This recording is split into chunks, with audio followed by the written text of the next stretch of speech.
Hello, football fans. Welcome to another episode of Football Talk with John and Evan. I'm your host, John Jankowski, with Evan knows his football bonner. Evan, the Philadelphia Eagles are 5-1 and have a huge lead in the NFC East. They just won a nail-biting game in Carolina against the 4-1 Carolina Panthers, who are now a 4-2 Carolina Panthers. And Evan, I was a wreck that fourth quarter. I was so nervous. You and me were texting back and forth. I'm just so used to being a Philadelphia sports fan the past 5 years and watching so many different Philadelphia teams give up leads and blow games. And the Eagles stood strong. They had a big lead. They had a 2-score lead, and they held on to it.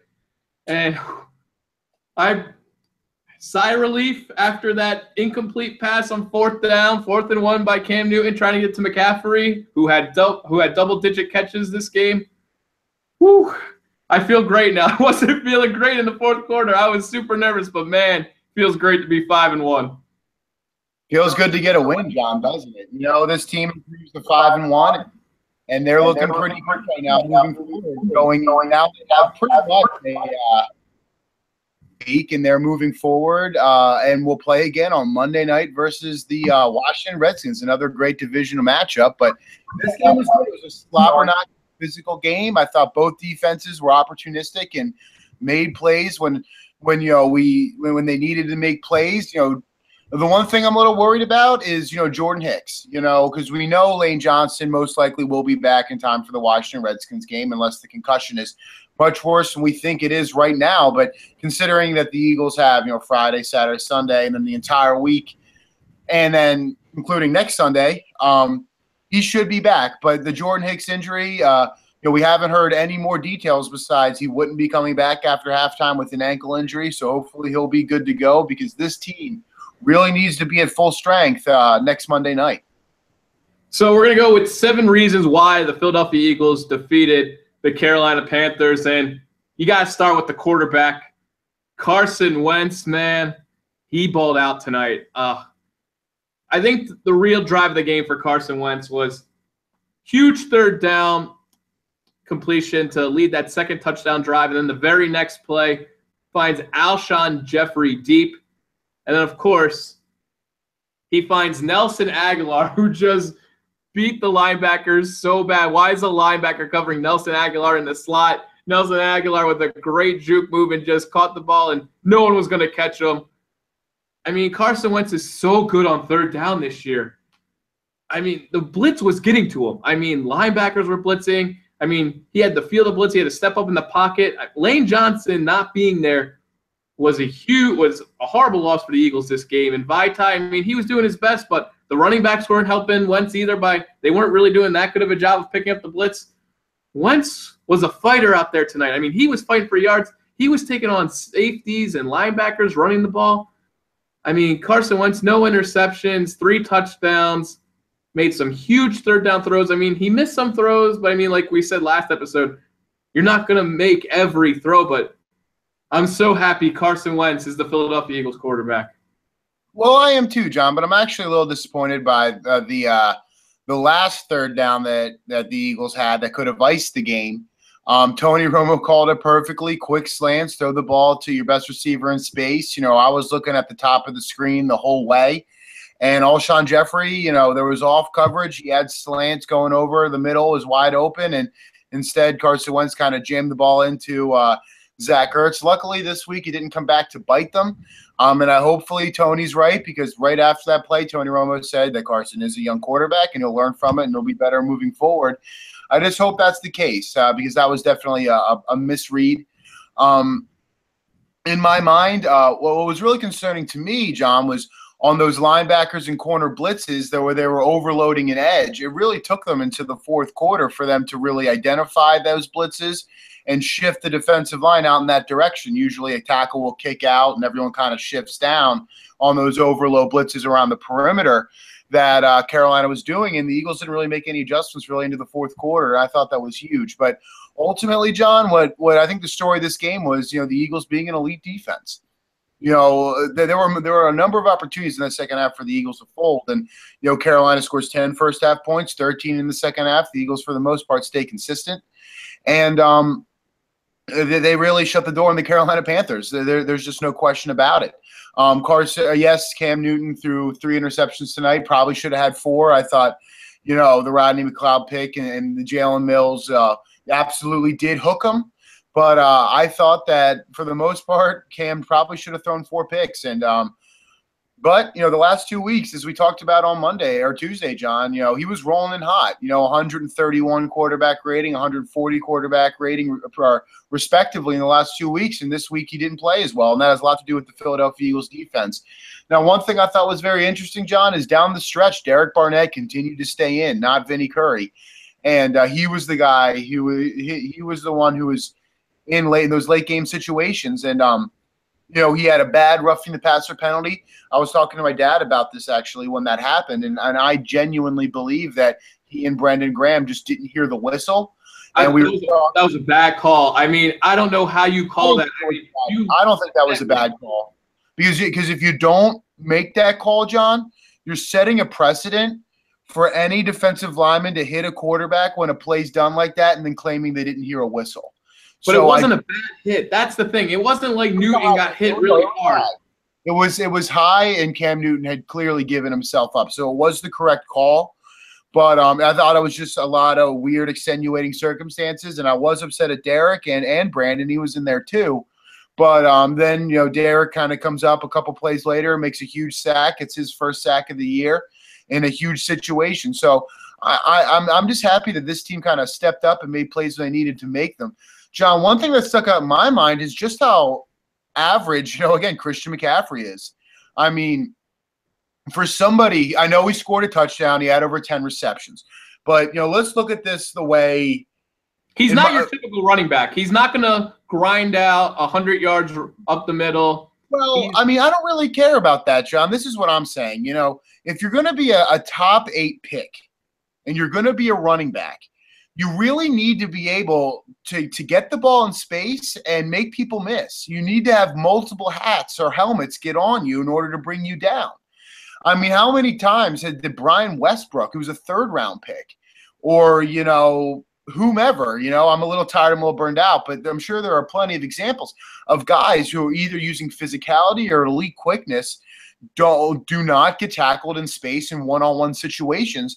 And I just saw Christian McCaffrey. He did make Malcolm miss once for a big game down the line.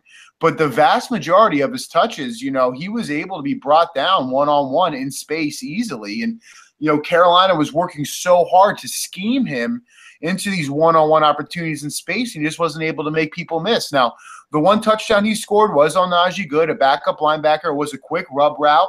One receiver, I believe, ran some type of in. If it wasn't a slant, it was an in, and he kind of was able to pop out the other way. So if the slant goes going this way, he was able to pop out that way and got a quick reception. So he can clearly catch the ball, but this is exactly what I thought he was. I thought he would basically just turn into a slot receiver, and I think that's just what he is. And I think there's a place for him in the league. I think he'll be a competent professional football player, but I do not think players like that are worthy of top 10, top 8 selections. And I think the Panthers panicked, and, I think people want Christian McCaffrey to be good. And I think, they look at the college stats, they look at the last name McCaffrey, they look at X, Y, and Z, and, and I just see a guy who is straight line fast, who has a nice skill set, but ultimately just lacks the elite quickness to beat people in one-on-one situations in space. And the Carolina Panthers are almost over-scheming just to get him these matchups, and he's not taking advantage of it. So I really felt justified in saying that, he's just going to be, an average, above average, utility player. And I just don't think players like that should be drafted in the top 10. But what I will say is I thought Rasul Douglas played a great game today. He wasn't perfect, but for the most part, he was able to get his hands on footballs, covered well. I thought Patrick Robinson had another very strong Douglas game. Was going one-on-one with Funchess in the end zone. That was great. That was great to see. I was very happy to see that. That was awesome. But my MVP of this game, John, is Nigel Bradham. Oh, no doubt. Not even close. He was great coverage. He was great against the run. And he really picked up the slack in a lot of ways when Jordan Hicks went down. And in my mind, and another player, that we didn't notice, and I think that's a good thing we didn't notice him, is Joe Walker. Because believe me, if he was playing poorly, you would have noticed. And he was able to step up, play solidly, play consistently. Defense again in the first half with Jordan Hicks was on the field to give up 10 points. In the second half, when Joe Walker was in the middle of that defense, they gave up 13. So wasn't much of a drop-off. And I just think, this game came down to an elite defense without Ronald Darby, without Jordan Hicks in the second half. Without Sidney Jones, we're eight, and with Fletcher Cox coming back off an injury, who knows just how healthy he really was, and they were able to slow down a team that really beat up, or not beat up, but beat a Carolina Panthers team, and then beat a Detroit Lions team last year that will be in the mix come November and December. So in my mind, this Eagles team, I'm not going to sit here and say that they're going to win the Super Bowl or even that they'll win the NFC East, but man, as it stands after 6 weeks, this is a playoff team. One thing Nigel Bradham. I liked Bradham all last year. He was one of my favorite players all last year, and 3 plays stuck out to me was McCaffrey gets the ball, and like Evan was saying earlier, this is a top 10 pick. Everyone's talking about he can run, he can catch, he's got a great moves in the open field. 3rd and goal. 1-on-1 McCaffrey versus Bradham. Bradham wins the battle, forces him out at the 2, and the Panthers have to kick a field goal. Great play by Bradham. Another one was Ed Dixon. 3rd down, catches a ball over the middle. Ed Dixon's one of the bigger tight ends in the NFL. He can fall forward. He's used to carrying 5-6 guys with him. Bradham stops him from crossing the 1st down line marker, forces a punt. These are big plays that Nigel Bradham made that were huge. He also had a nice pass deflection to force an incompletion. Nigel, this linebacker crew, when they're healthy, Michael Kendricks, Nigel Bradham, and Jordan Hicks, they are fun to watch. And Michael Kendricks came from behind to get some tackles to prevent some big games. This front 7 played so well the entire game, and something Tony Romo kept talking about the entire game. It just shows you how much of a difference this Eagles team can be when they only have to rush 4, because the linebackers had to watch out for Cam Newton running. They had to watch out for Curtis Samuel coming out of the backfield. They had to watch out for Christian McCaffrey coming out of the backfield and prevent big plays. They kept talking how the Panthers weren't able to get 20-yard-plus plays, and they were keeping the Panthers in front of them. And it was just a blast to watch. And the linebackers, man, you just got to tip your cap to them because they are so good when healthy. Oh, well, I think this is an extremely elite defense. And, the safeties might be the best safety tandem in football, and it might be the best front 4 in football. Now, obviously, you can argue these guys and argue that team might be a little bit better. But, in terms of, the back safeties, the back end and the front 7 are absolutely elite, and they're young, and it's a nice core. And the corners, I think Rasul Douglas is definitely going to be in the mix for being a long-term solution here.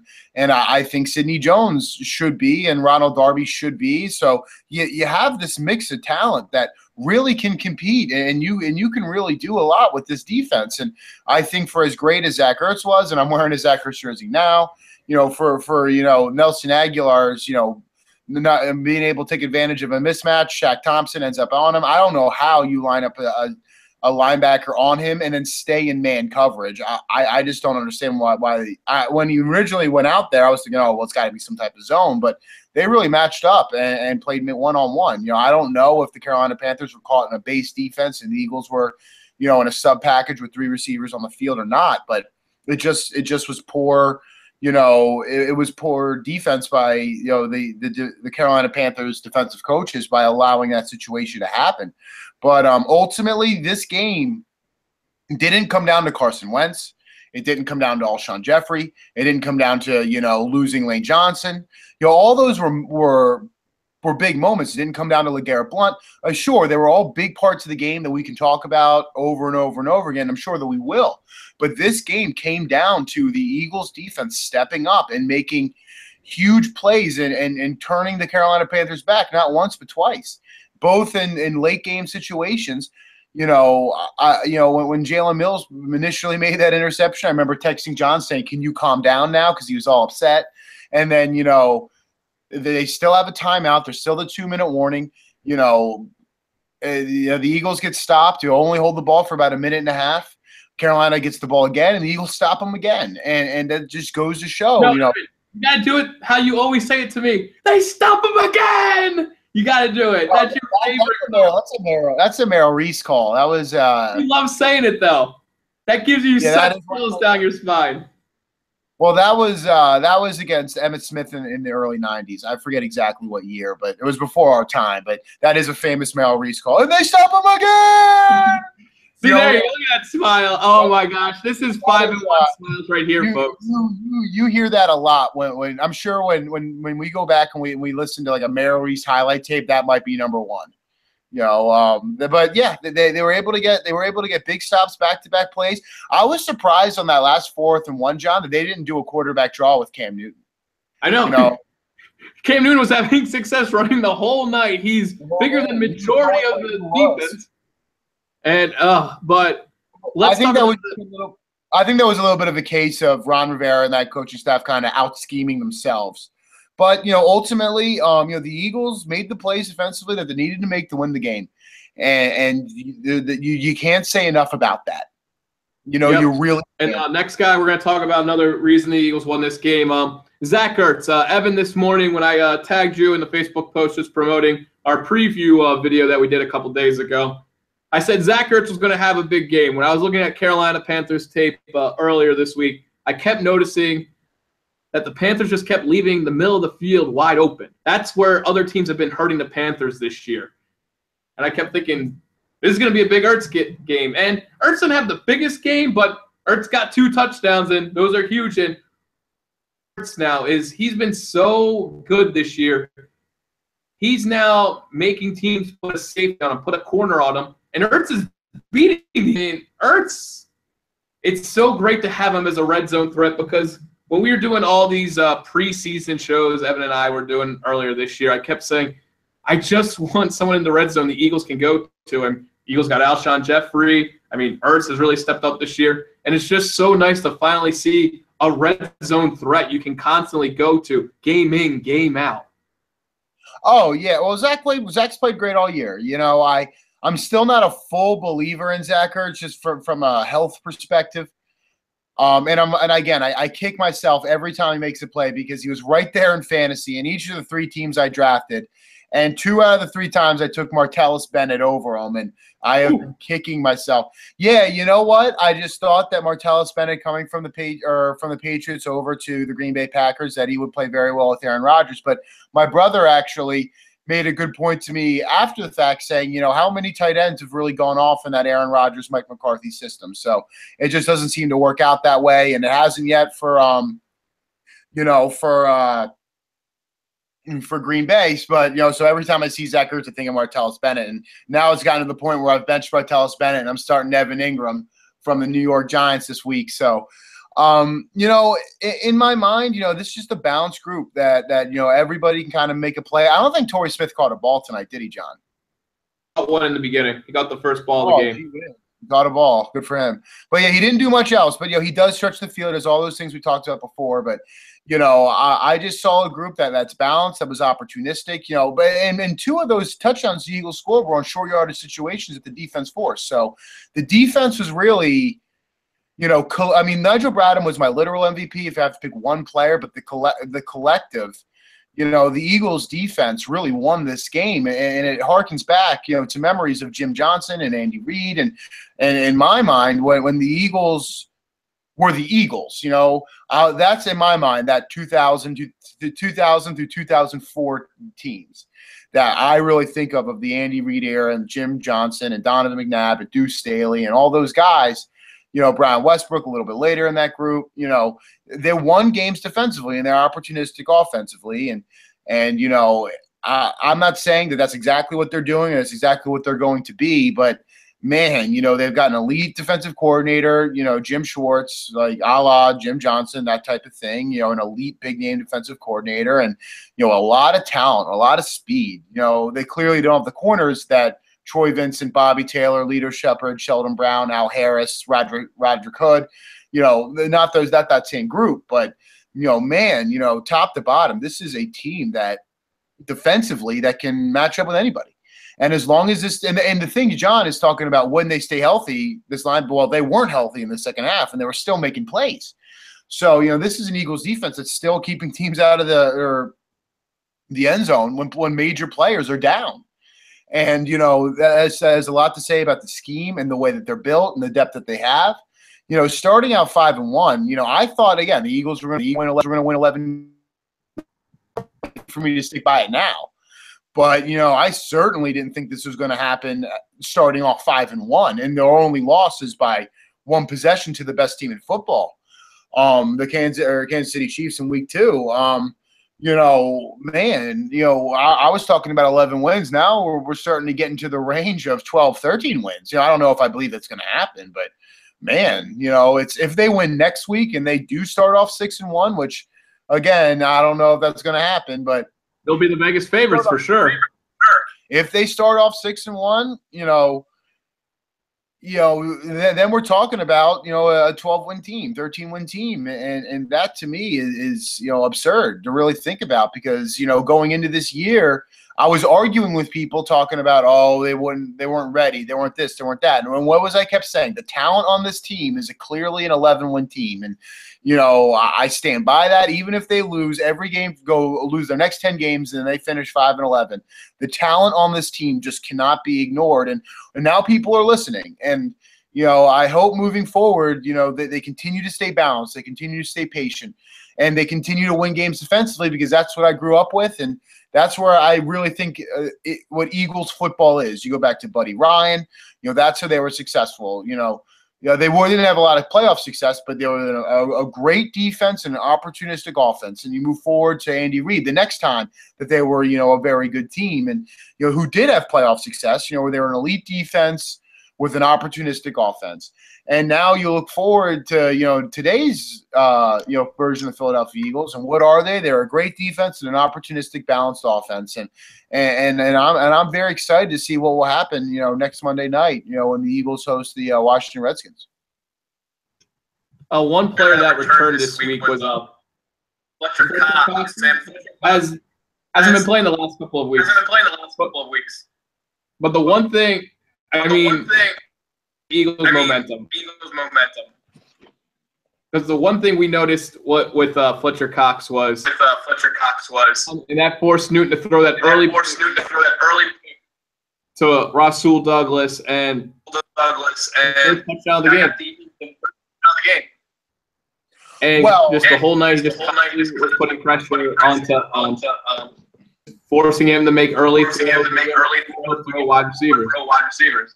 Well, Fletcher was great, and Fletcher's going to continue to be great, and he better be great. We gave him $100 million, or, well, not John and I, Jeffrey Lurie in that front office, but, he's a $100 million guy. But it's about Fletcher Cox, and it isn't at the same time, because we didn't see this so much last year when he didn't have that pass rush around him. But that's what Timmy Jernigan does. That's what Derek Barnett does, and Brandon Graham and Chris Long, and to a lesser extent, Vinny Curry. It makes things difficult for him to be consistently double-teamed. And a guy like Fletcher Cox, who has earned him a $100 million contract from the Philadelphia Eagles, he should, at least in theory, be able to get a push, make a play against one-on-one blocking assignments, and he's been extremely successful with that. And there was more of the same today. So hopefully that calf kind of continues to heal up, and he's out there. But again, John, even when the Eagles are missing, who would you say are the top 3 defensive players on the Philadelphia Eagles roster right now, John? I gotta go. Fletcher Cox, obviously number one. Yeah. Jordan Hicks. Or Radham. All right, 2. I would go Jordan Hicks at 2. I absolutely would. Who's your third? I guess you got to go Malcolm Jenkins. I would go Brandon Graham. But the point is, John, you were losing Jordan Hicks for the back half of this game against the 4-1 Panthers. They get it done. And they were missing Fletcher Cox each of the last 2 weeks, and they got it done. So this is a defense that are continuing to do their job and win games without their top 2 defensive players. It goes, again, the depth and the consistency and the scheme. It's all clicking. And even the corners, I think they are the weakness of this defense. But, I'll take Rasul Douglas and Jalen Mills and Patrick Robinson over, Corey Williams and Bradley Fletcher any day. It is certain they might not be as good as it gets, but we've had worse cornerback combinations here. And the top 2 corners on this team, at least in theory, have only played a combined quarter and a half this season. So, there's a lot of things to be excited about if you're a Philadelphia Eagles fan, especially if you're a defensive-minded Eagles fan like I am moving forward. Evan knows one thing I always like to talk about is special teams, and one player that stepped up again for the Philadelphia Eagles was the one player that really stepped up was Jake Elliott. Knocked down a 50-yard field goal and a 40-yard field goal. He's now turning that kicker. You can really depend on big kicks. Well, Jake Elliott is, again, if he continues to keep this up, John, another 50-yarder today, a second field goal. I forget the distance, but if he keeps this up, John, bye-bye Caleb Sturgis. 48. Who knows what will happen, but, he has played very well. I really like Jake Elliott. I really do. One thing I want to Cam Newton had some poor decisions tonight. I mean, obviously, 3 picks. I think he should have had 4 picks. Cam Newton's one of those players, though. If he gets going, then you have to deal with his throwing ability and running draws, run caption. And I mean, we saw Cam Newton. He had 70-plus rushing yards. He had a touchdown throw. But he had some bad throws. He had some under throws. He overthrew receivers a couple times, and Newton's a great player, but you don't allow him to run and you force him to pass.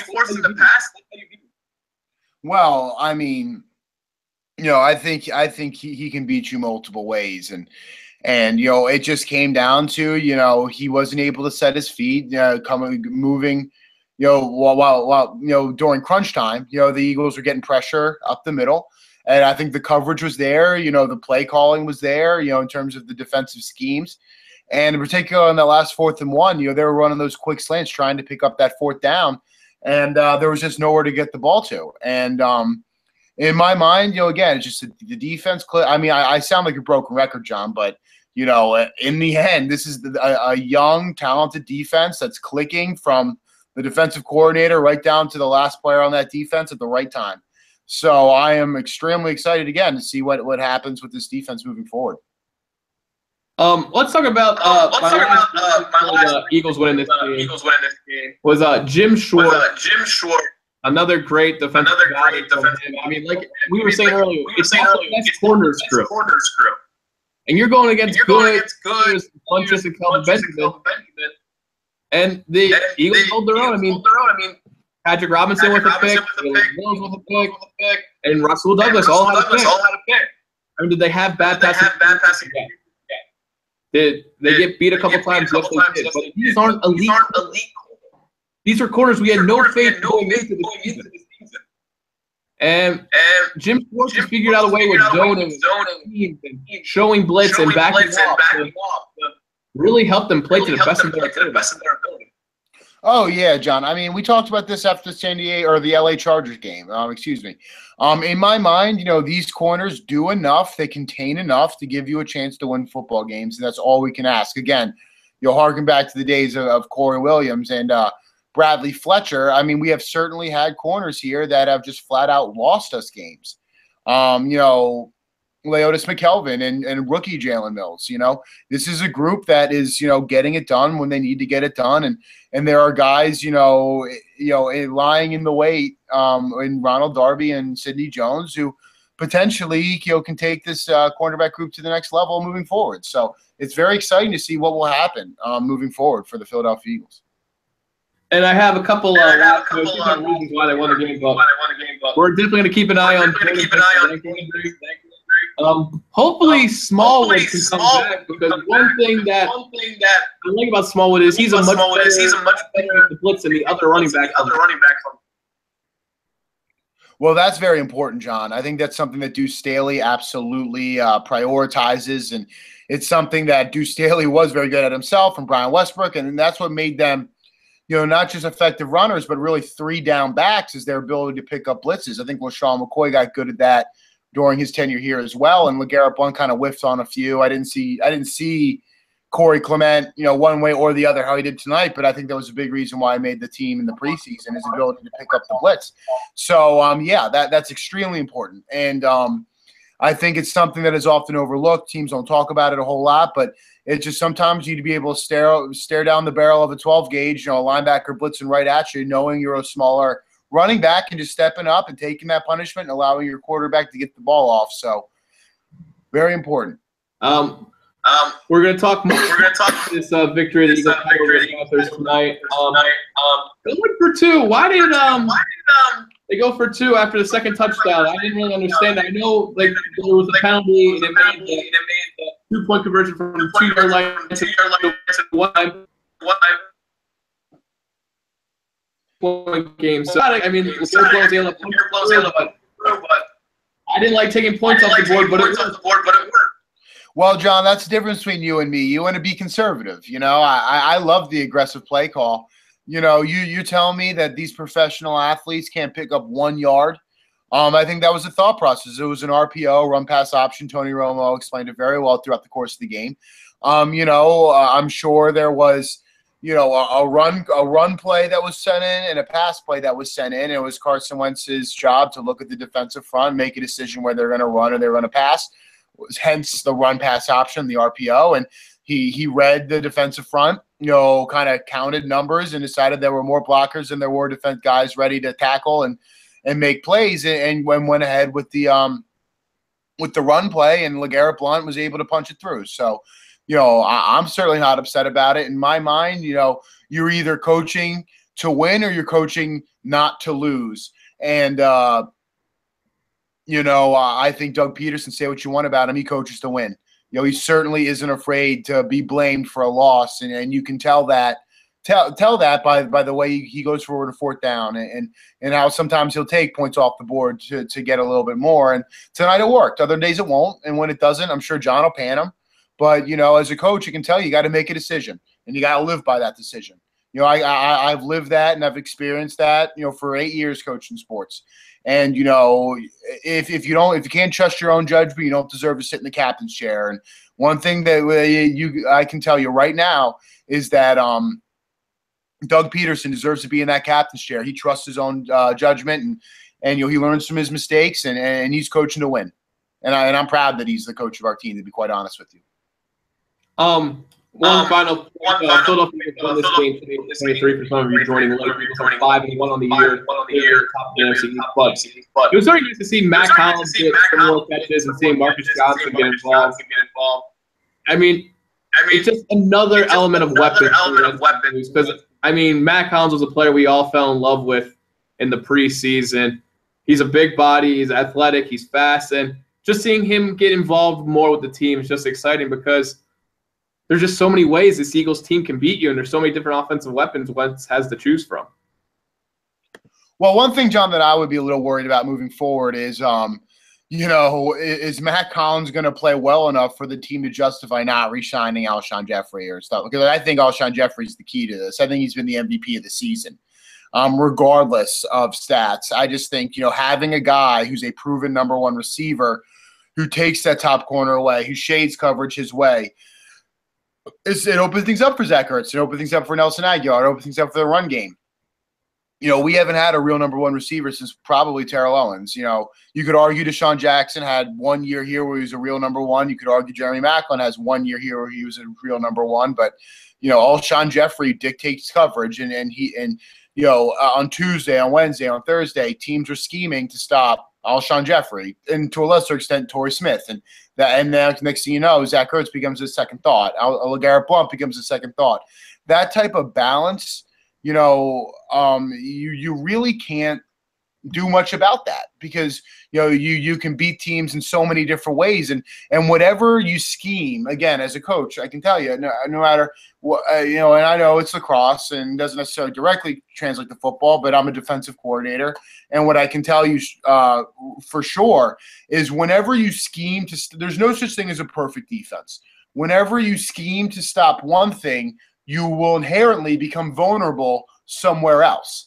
And the Eagles are at a point where if the team defensively wants to scheme to stop one thing from the Philadelphia Eagles are balanced and confident enough to beat them in another way. And that's why the Eagles offense has been so successful. And I think that's why the Eagles have been successful specifically on third down. And one final point is you got to watch out to see if Ronald Darby is back because that's what's going to help the defense even more. Well, we'll see, John, because I don't know how much better it gets than while the Eagles are playing right now defensively. But, I'm very excited moving forward. John, did we get through all of our 7 points? Yeah, we talked about the linebackers. We talked about Butcher Cox. We talked about Zachary. We talked about Wentz. We talked about Cams. We talked about Jim Schwartz. Well, I guess I'm just that tired, John. So, you know what? The Eagles are 5-1. It doesn't get much better than that. I'm very excited to see what this team does moving forward. You never know what'll come, any given Sunday or any given Monday night next week. But, this will be a massive division showdown. If you think you're not going to get the best from if anybody really who's watching this or whatever, if you think the Washington Redskins are just going to roll over and die because the Eagles are 6-1 and beat them once already, you're out of your mind. I'm telling you right now, Washington's going to come in. They're going to be aggressive. They're going to be ready to go. They're going to feel like they've learned from, their mistakes in the last game, be it in the scheme or the execution, and they will be ready to go. And it will take everything the Eagles have to come out of that game next week 6-1. I'm telling you, it will be a classic slobber-knocking NFC East type football on a national stage for everybody to see. And it will be very interesting to see, what happens. Now, there's too much Philadelphia fan in me to tell you, oh, man, I think they're going to go 6-1. I just think – I don't know what's going to happen. In all honesty, I've been burned too many times. But I'll tell you this right now. The Eagles' defense, the way they're playing right now, will be good enough to keep the Eagles in every game moving forward, even with an injury here or there. So who knows what will happen, but if the Eagles continue to play defense the way they're playing, they will be in every game from here on out. And I can tell you that Carson Wentz and Alshon Jeffrey and Zach Ertz and LeGarrette Blount and Torrey Smith and all those names should be able to, make some plays here or there. So it's a good winning combination, and there is a lot of reason to be excited if you're a Philadelphia Eagles fan living in the Delaware Valley or wherever you are. All right, that's all we have. That's all we have. Why the Philadelphia Eagles defeated the Carolina Panthers. We have football talk with John Evan. See you next time. They stopped them again.